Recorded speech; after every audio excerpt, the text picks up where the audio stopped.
specimen of pig heart.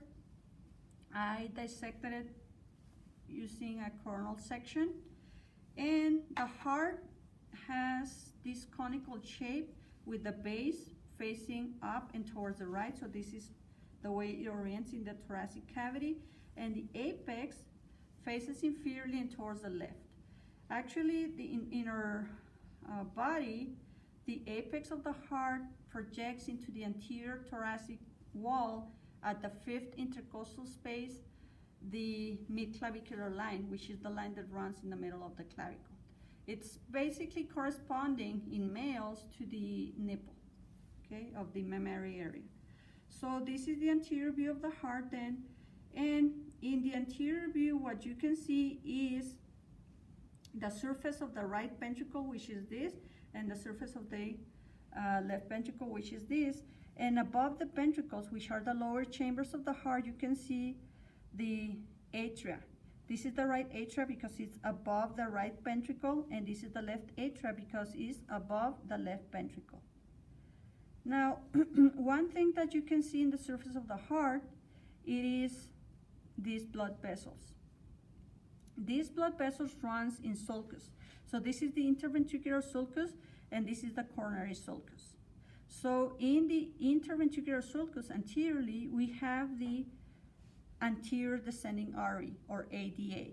And in this part of the coronary sulcus, which is located between the ventricle, the left ventricle in this case, and the left atrium, you have the left coronary artery.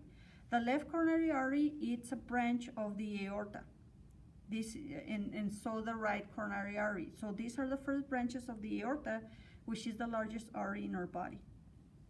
Now, if you see these blood vessels, they have some fat outside that protects them. It provides cushioning.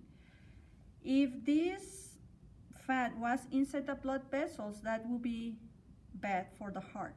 But as long as the fat is outside of the blood vessels, there's no problem. So the heart will still have their blood supply.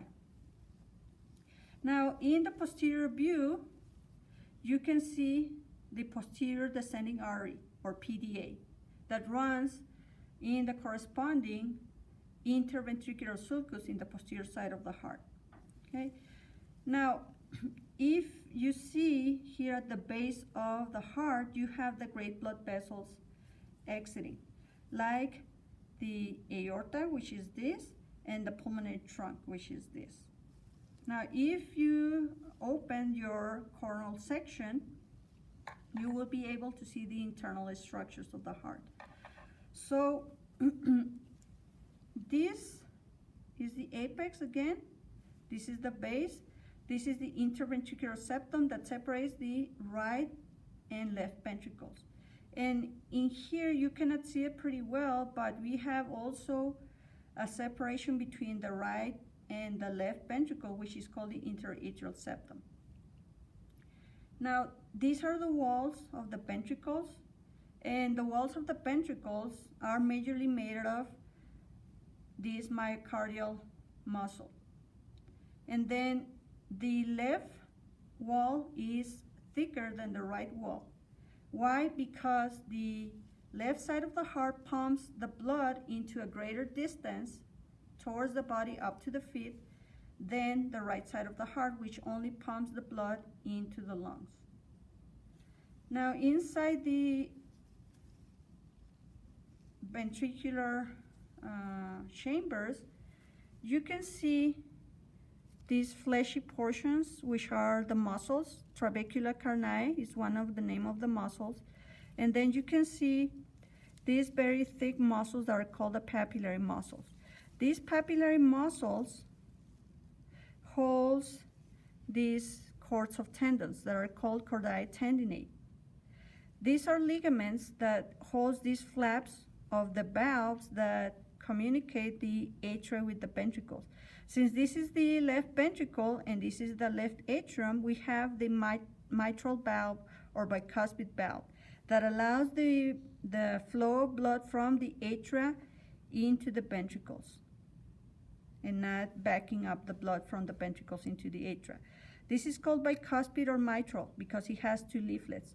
So these leaflets, whenever the heart contracts, the ventricles contract, they tend to go up into the atria.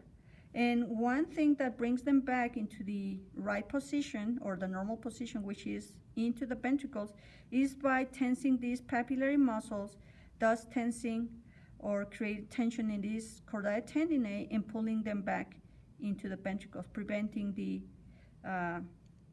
leaflets to be going into the atria. Now this is the right ventricle. This is smaller than the left.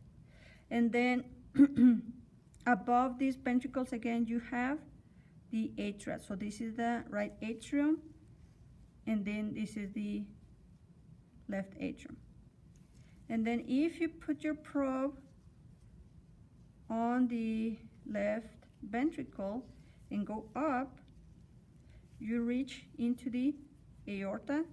And then if you put your probe into the pulmonary trunk, which is this, and then you see how the probe is going to the right ventricle.